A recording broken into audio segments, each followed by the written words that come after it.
Is that good, Chelsea? Yep. Okay. All right. So hello, everyone. My name is Chelsea Dudley. I'm an intern here at CAPS. Hi, everyone. My name is Carrie Shaw, and I'm also a doctoral intern here at CAPS. It's exciting to be with everyone this afternoon. Yeah, so before we kind of jump into our topic today, I just wanted to pose a question. Maybe Carrie, you can help me out with this. So I'm wondering, have you ever kind of had some kind of pain or something somewhere in your body, and then you jumped online and after 10 minutes, you are, have 50 diagnoses that you're thinking, oh, this could be me, just based on that one pain that you're experiencing. Has that ever Yes. happened? Yeah, too many times I would like to admit. I've definitely, had like ache and pain there, and I'm like immediately on Google being like, oh no, what's wrong with me? It's like, I'm sad to admit I do it more than I would have liked. Well, I don't think you are the only one, and that's kind of why we are doing this presentation today. And yeah, you may all kind of relate to this, and we are kind of combining with that whole idea of self-diagnosis with social media. So with how big social media is, especially during COVID times, we thought it was a really great topic to start with. So our topic today is social media and the dangers of self-diagnosis, and we're kind of focusing it on mental health today.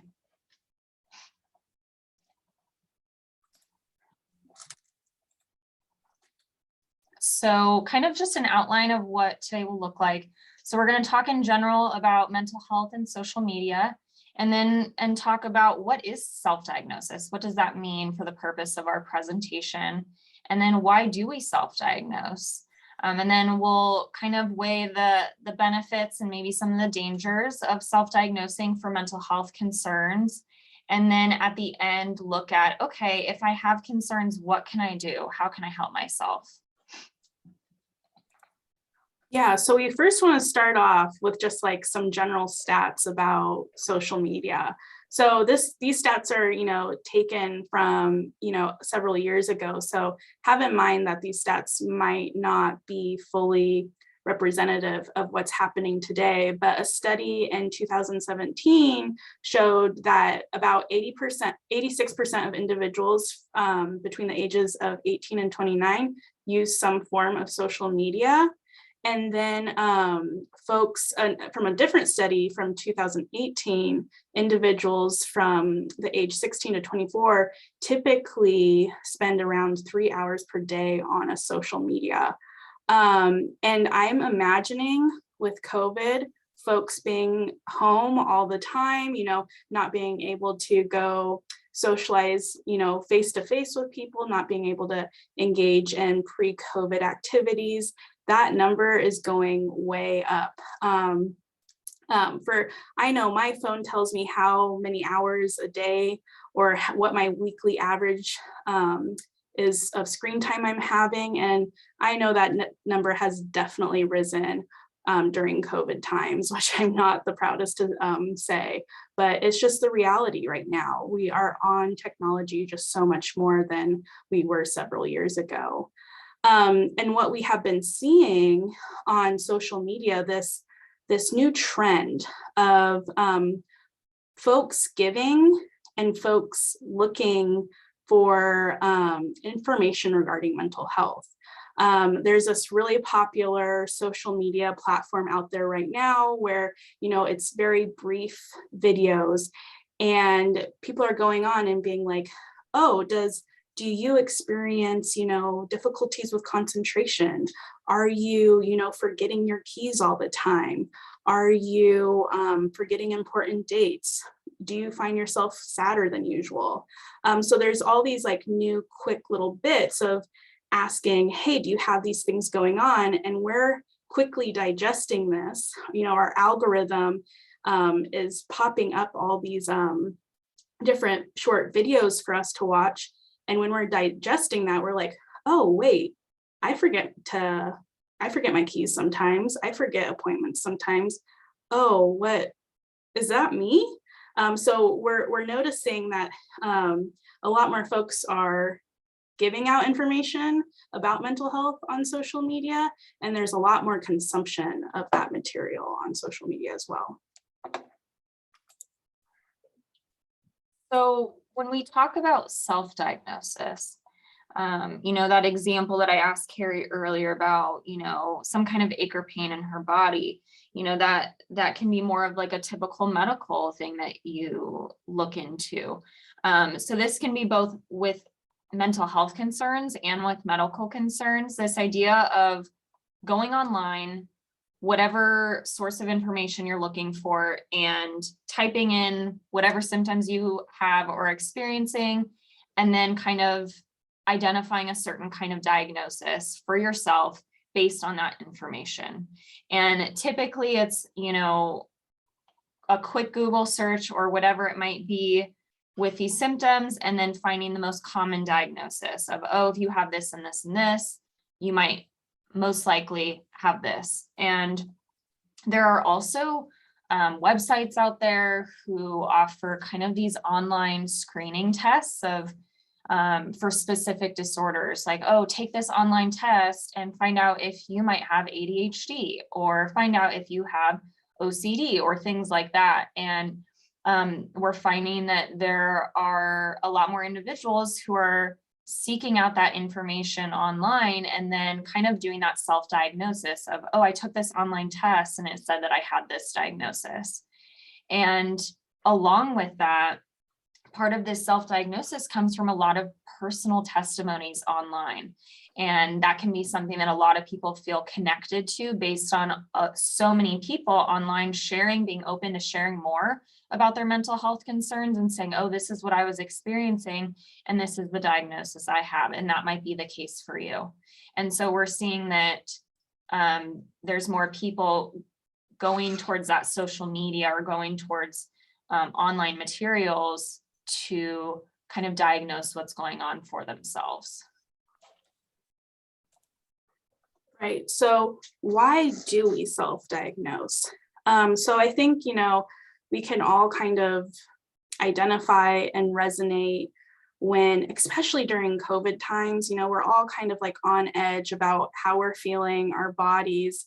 We're really hyper aware of like every physical and mental sensation we're experiencing right now. And when something feels off, it doesn't feel good. If we're not feeling like ourselves, it doesn't feel good. We might feel like a little bit out of control. And so what do? We try to gain control by getting knowledge. The more knowledge we typically have, the more control we typically have. So, and we have so much knowledge at our fingertips these days with the internet. We can so quickly go online now, quickly go on social media and just get a wealth of information. And, it's when we connect with something that we're seeing online, it's like, oh yeah, like I'm feeling really down a lot of the days. I'm not engaged in activities anymore, and I'm not motivated, and it's affecting my academics.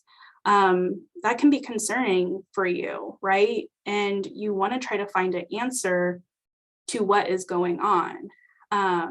So you're trying so desperately to find a clear answer of what's going on. And then a lot of the times we want to not feel the way we're feeling, right? So we're going to reach out for services, and we want to be able to efficiently, accurately, and quickly tell a professional, hey, this is what's going on with me. So if we're online and we see, hey, I really resonate with this mental health diagnosis, this is what I'm going to tell a provider once I finally do get an appointment.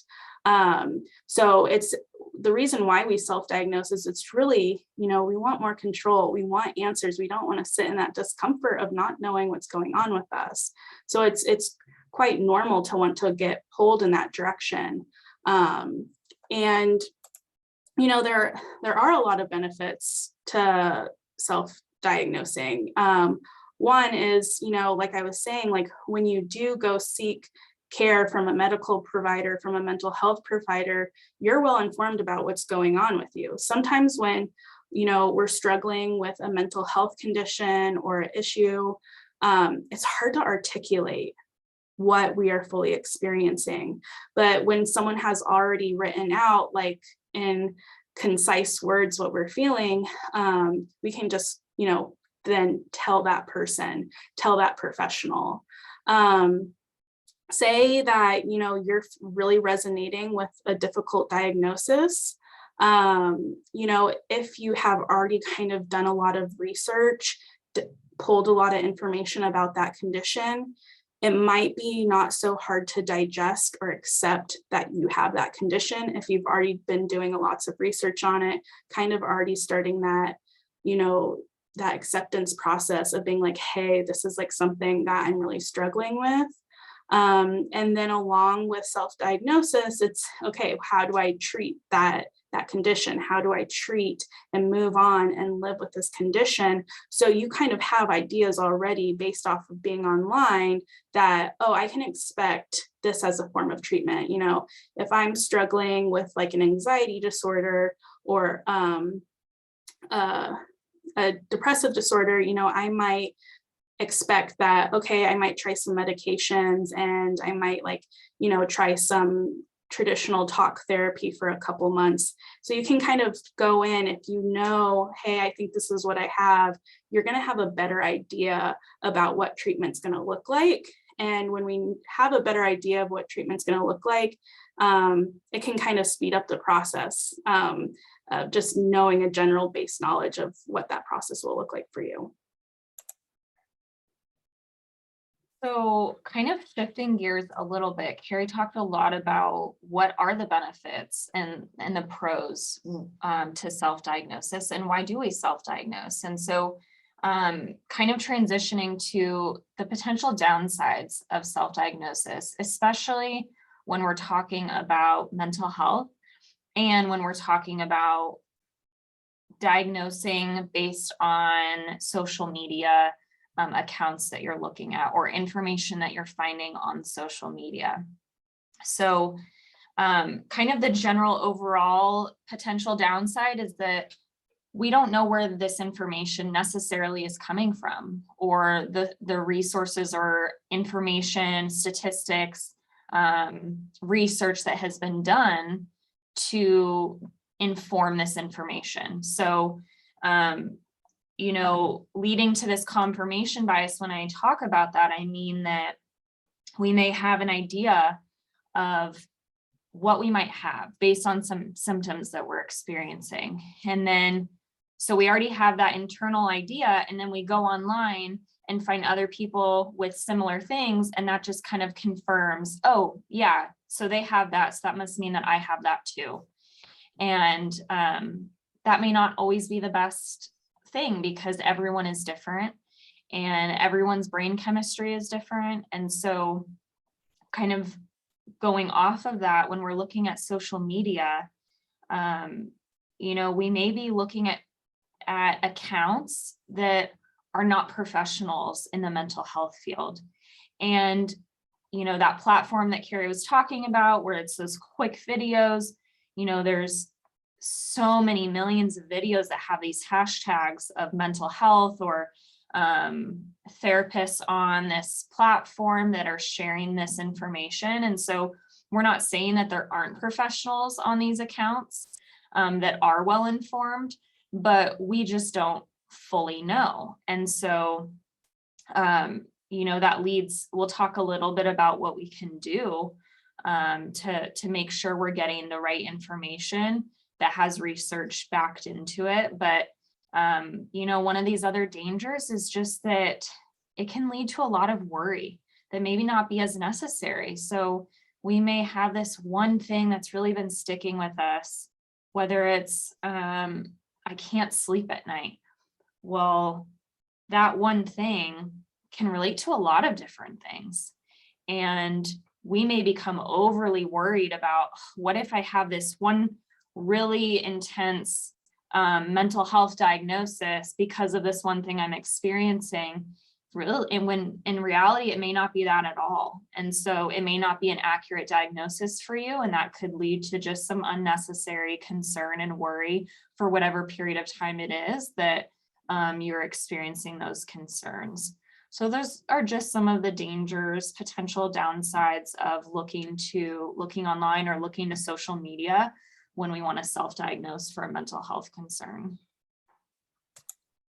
Yeah, so okay, we have a concern, you're on social media, you're really resonating with a certain clip or like a certain maybe, person online, and it's like, oh, I really feel like um I might have that condition. You're really having some concerns about how you've been feeling.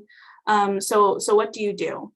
So first, the best thing you can do is to actually, reach out to either a medical provider or a mental health professional and communicate your concerns with them. Articulate what have you been struggling with, and they'll help you navigate, those symptoms or those concerns or those issues into seeing, okay, do you have this diagnosis, or maybe it's something else, or maybe, maybe it's not a diagnosis, maybe it's just a hard time of life right now. If you go seek out assistance from a provider, and you're not sure about the diagnosis, you are the best expert of yourself. You know yourself better than anyone out there. And sometimes, while professionals have a lot of education, they might not be able to understand the full picture in 15-30 minutes. So if you're not, if you're still really second guessing the initial diagnosis or lack of diagnosis, you can always seek a second opinion. You can be an advocate for your well-being and treatment options. So if it's not feeling right, I would always recommend seeking a second opinion. Also, sometimes we're just overloaded with social media, and it's really important to log off, take breaks. The average person is spending 4 years ago, three hours a day on social media. That's a lot of time. That's a lot of time of our day on social media. And I'm sure the number is higher now. So take a break. It's a lot to digest, especially if it's like those 30-minute clips, you're just being bombarded with so much information. Give your mind a break and log off of social media. Chelsea was alluding to this, but it's also really important that we are making sure the materials we are digesting are from credible and up-to-date resources. So you can ask yourself questions like, who wrote it? When was it written? Can I trust the person or this website? There are certain websites that are more reputable than others. Does this online resource have their own resources? Are they just pulling this information, or are they actually crediting other professional databases? And also, I think the biggest piece is what you are digesting an opinion piece? Like, is it someone's blog? Is it someone's own experience, which can be helpful? Or is it based on research? I think those blog posts and those opinion pieces, they can be quite validating and can offer a lot of connection. It's like, oh yeah, I'm going through that too. And at the same time, we want to be a little bit critical of like, okay, I can't diagnose what I'm experiencing based off of someone else's experience. So, just make sure that you are checking your resources and the facts that you are consuming. And lastly, a lot of times when we're struggling with the issue, it's so important to seek social support. So reach out to your community, reach out to family, reach out to friends.